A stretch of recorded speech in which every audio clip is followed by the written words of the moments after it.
Hey guys, this is Illusion Podfic, and today we're going to be reading Who's Old Now by Lou Bourgeois. This is Chapter 11.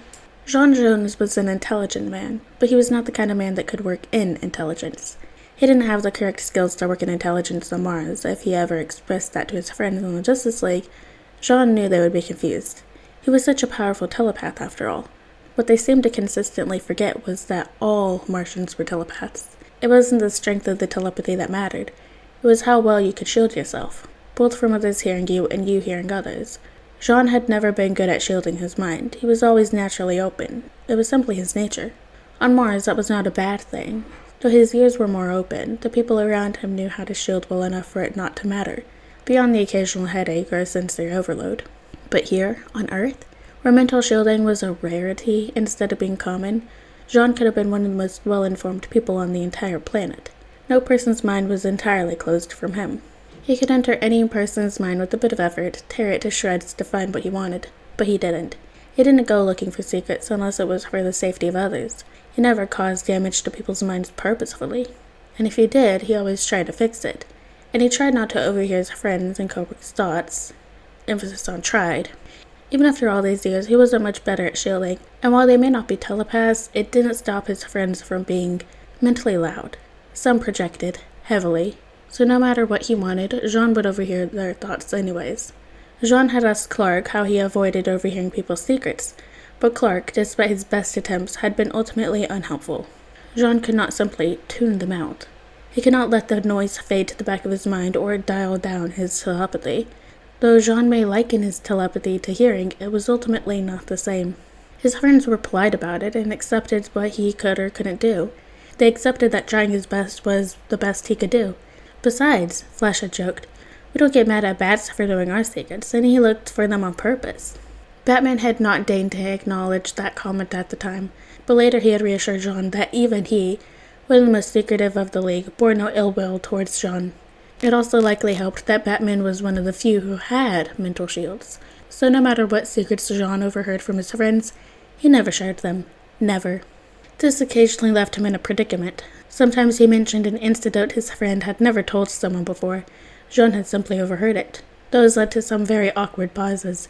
Or those times Jean desperately wished to advise his friend on a personal issue they had, but Jean could say nothing. His friend hadn't asked for advice, and if they wanted Jean to know, they'd tell him. Or a situation like this, where Jean had the information but simply no clue what to do with it. Like the fact that Captain Marvel was a child named Billy, or his child was an adult named Danny. Captain Marvel, like most human children Jean had encountered, was a loud presence. Jean had known his coworker was a child since the first time Jean had looked Marvel in the eyes and caught the high-pitched whispered thought, I really hope he doesn't find out I'm 10. Jean hadn't known what to do with that. His coworker was a child, Captain Marvel was a child with almost godlike powers.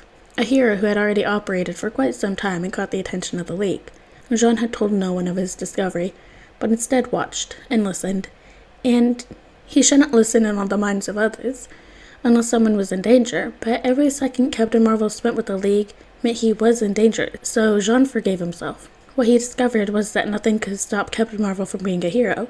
Billy was a highly selfless individual and would work to help everyone he could, no matter if he had help or not. That was what tipped Jean over into telling no one. If Jean told the League and Captain Marvel was kicked out, Billy would still work as a hero. He just wouldn't have the resources of the Justice League. He wouldn't have a support system. He wouldn't have backup. Billy would be alone, so Jean told no one. Instead, Jean tried to make it clear he was always available to Captain Marvel. Jean tried to stay a calm, steady presence to Billy. Jean simply remained kind. And then Jean started catching the stray thoughts of someone named Danny. How cool he was, how nice he was, how much Billy wanted to trust him. It was reassuring to know Billy had someone to rely on in his civilian life. And then it was only after he learned that Billy had moved in with Danny that Jean discovered that Billy had been homeless the entire time. It was shocking to Jean that he had never realized this before, and it was shameful as well. How had he never realized? He was a telepath and Billy was so easy to read. So how could he miss it? It was a humbling realization when Jean realized that he never knew because Billy simply never thought about it. Jean couldn't pick up a thought on his predicament if Billy simply never thought about it. It was Jean's own assumption that anything significant would be at the forefront of someone's mind that was Jean's fall. He didn't like it, but he did appreciate the reminder. Telepathy wouldn't convey everything. Jean couldn't know everything, and he didn't want to. He had fallen into a trap of his own hubris. Growing enticed at the thought of the power of knowledge, he had allowed his resolve to slip, covering it in the name of concern for Billy, when instead he had simply enjoyed letting his control slip, and allowing himself to overhear and know as much as he could. Jean had carefully reeled in his mind as much as he could, and any time he was tempted to listen in to his friend's thoughts out of concern, Jean reminded himself that it wasn't effective, nor was it what he wanted. Telepathy may have been the normal state of Mars, but on Earth it was the power, one Jean could not allow himself to abuse. These days, Jean only heard what was too loud or too close for him to not hear, and the fact that Phantom's Denny was a thought practically shouted into Jean's mind at the fateful meeting, and even more so when Phantom came to the Mentors and Mentees night. Phantom's mischief had come through, an ever gleeful thought that brushed against Jean's peripheral. And now, Phantom was on the watchtower once more, hovering and fussing over Captain Marvel despite the visible wounds Marvel had sustained in his fight having long since subsided. Captain Marvel bore the fussing with only mildly embarrassed grace. Jean wasn't quite sure why they were all there, to be honest. Phantom had a crown. This, on its own, would not be an issue. But instead, Phantom and Marvel treated it as a big deal, which caused the others around him to treat it as a big deal. And now they were here, in a conference room in the watchtower, conspicuously not in the larger meeting room they usually used. However, the group gathered there was not a complete meeting. Jean actually hadn't been asked along at all. He had simply been on the watchtower and joined the group when he had not been turned away. Among the numbers was Aquaman, who had kindly come in when asked despite still being on the tail end of his parental leave. Wonder Woman was there as well as Batman. Flash was also there, as the person who stumbled across whatever secret this was first. Captain Marvel and Phantom were at the head of the conference table, having dragged their chairs to be next to each other. Marvel was nervously drumming some fingers on the table, which echoed in the sounds once Phantom sat down and stopped fussing. Did-it-it, did-it-it, did-it-it. Phantom reached over and put his hands on Marvel's. Calm down, you're starting to give me anxiety, Phantom grinned. Marvel rubbed the back of his neck sheepishly. Sorry. Phantom rolled his eyes good-naturedly before turning back to the rest of the table, smile fading. So, since this whole thing is, well, my problem, I'll kick things off. Must you have been asked here for your specific backgrounds or relevant skills? Batman narrowed his eyes. Are you in trouble? No. Depends on your definition of trouble. We're focusing on the non-combative part of the Justice League's purview. Wonder Woman cocked her head. Our disaster relief? She asked. No, Phantom replied bluntly. Your international and intergalactic diplomacy, peacekeeping liaisons and missions.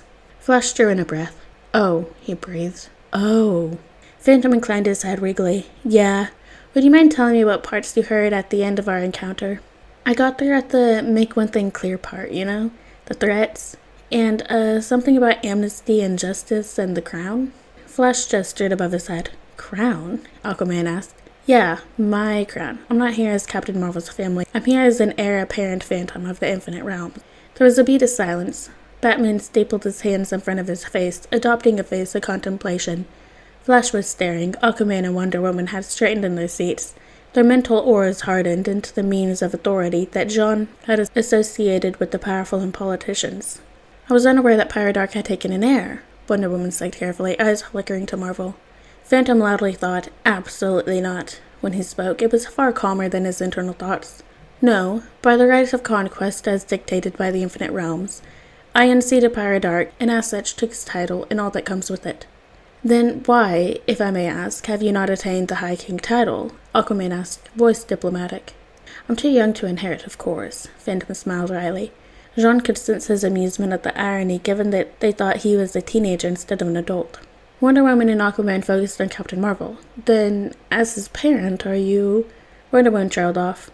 There was a sudden burst of hilarity coupled with Marvel suddenly cackling. Phantom giggled and covered his face with his hands. Jean quirked his lips, finding their amusement infectious. Of course they found it funny, though when told someone was too young to fully inherit, they turned to a person, in fact, younger than them, and asked if they were in charge instead. Ha, no. I'm not eligible. Conflict of interest is champion of magic, you see. And also the whole not being dead thing. Marvel grinned. Wonder Woman nodded sagely. I understand. Heir apparent Phantom, who then is your regent? Don't have one, Phantom chirped. And why not? Aquaman asked, brow furrowed. I'm going to eventually be High King. You could technically say I do have a council of regents in the form of many rulers in their various kingdoms right now. Right now, my responsibilities amount to anything that the rulers bring up to me specifically, or anything that would affect the entire realm. The Infinite Realm survived for over 6,000 years without Pirate Arc. It can wait for me to reach the age of ghost maturity and survive with only my occasional input. If that's the case, then why are you meeting with us? Batman asked. Phantom sighed. Part of what I do is occasionally preside over what you would consider our felon cases. So that's what the tree monster was. Flash piped up for the first time. Exactly. It escaped holding untargeted Marvel as my family in order to threaten me into submission. That, of course, didn't work. Phantom smirked, but soon fell back into a frown and quieter mindset. The reason I'm bringing this up is... Danny sighed and rubbed his forehead. I'm not sure how to put this. Marvel put his hand on Phantom's shoulder. Are you okay? He asked softly. No, Marvel replied miserably. I've hardly slept this week. The trial was really complicated and I hardly knew what I was doing. And then it broke out and attacked you because of me, and to top it all off, we're going to have to restart the trial all over again because it has now committed even more crimes. Phantom sighed heavily. I'm so tired. Marvel pulled Phantom into his side, embracing him with one arm. How about I talk about it? I know a bunch from you ranting about it a ton. I can fill them in on the situation, and then you can do your whole big king diplomacy. Marvel poked Phantom in the side, and he giggled, before elbowing Marvel in the side. All right, Marvel started, acting like he didn't have a ghost nestled into his side, sitting on the arm of his chair.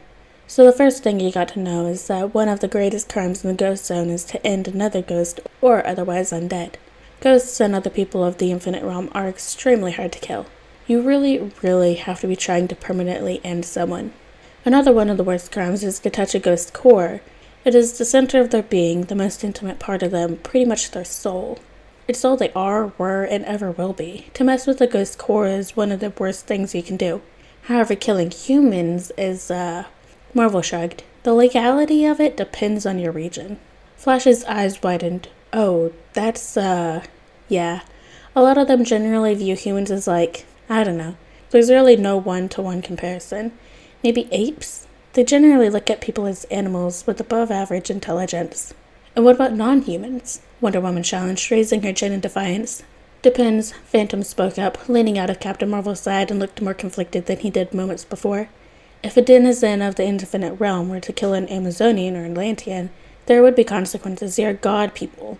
And when you live in a place where there are a large amount of dead, or dead gods, there's a general taboo.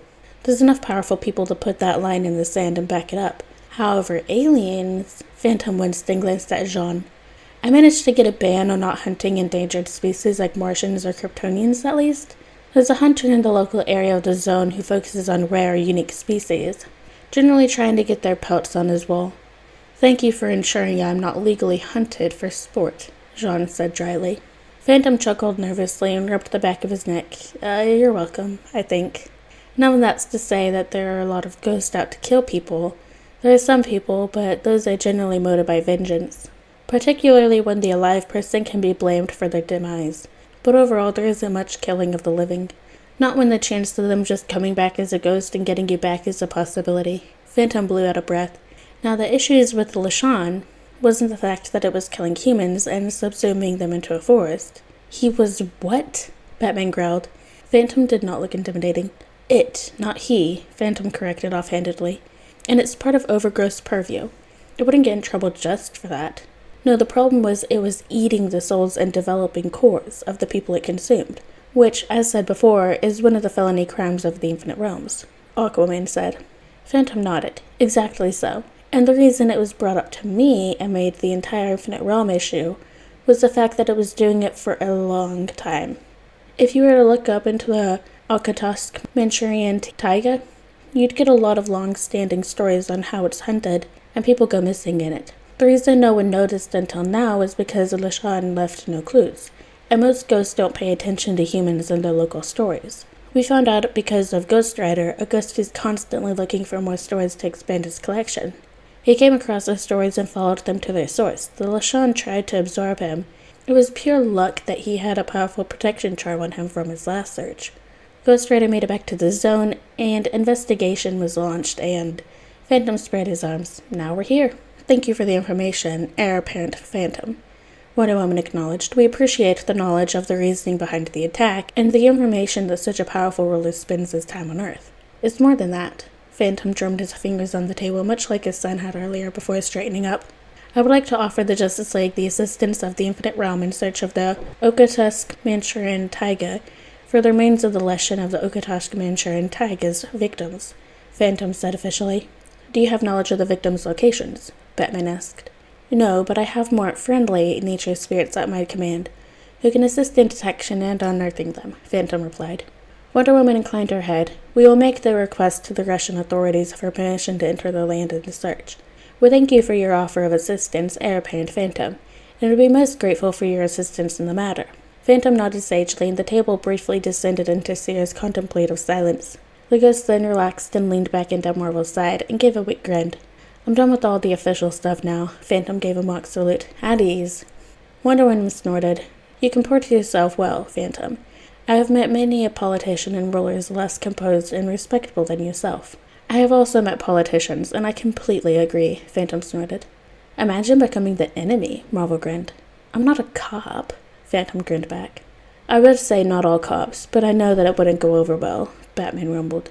Jean thought he remembered something about Batman's eldest becoming an officer, so that made sense that he would make an attempt at standing up for the profession, despite belonging to one of the most corrupt cities on Earth. Phantom perked up. Batman made a joke. I can't believe it. I saw with my own 2 eyes and heard with my own 2 ears. Batman, make an actual joke. He grinned, beaming mischief and joy like a child. Batman simply grunted and stood up. He nodded to the inhabitants of the room and swept out in a wave of darkness. Jean thought he could maybe faintly detect embarrassment from Batman as he stalked past. Jean smiled and looked back to the others. Everyone except him was standing up now, conversing idly. Aquaman was speaking with Flash, who was asking question after question a mile a minute, on how Murrah was doing and the kid and him, and the kingdom and the sea and the city and. Wonder Woman was showing off her sword and a whetstone to Captain Marvel and Phantom, who both looked enthralled. Jean settled in his seat and looked at the joy and contentment he could see. Yes, he did not need to overuse his telepathy to know the state of things. He could simply wait and see, and it could be all the more satisfying for it. Alright guys, and that is the end of chapter 11 of Who's Old Now by Lyra Buzwavi. Hope you guys liked it, and I'll see you next chapter.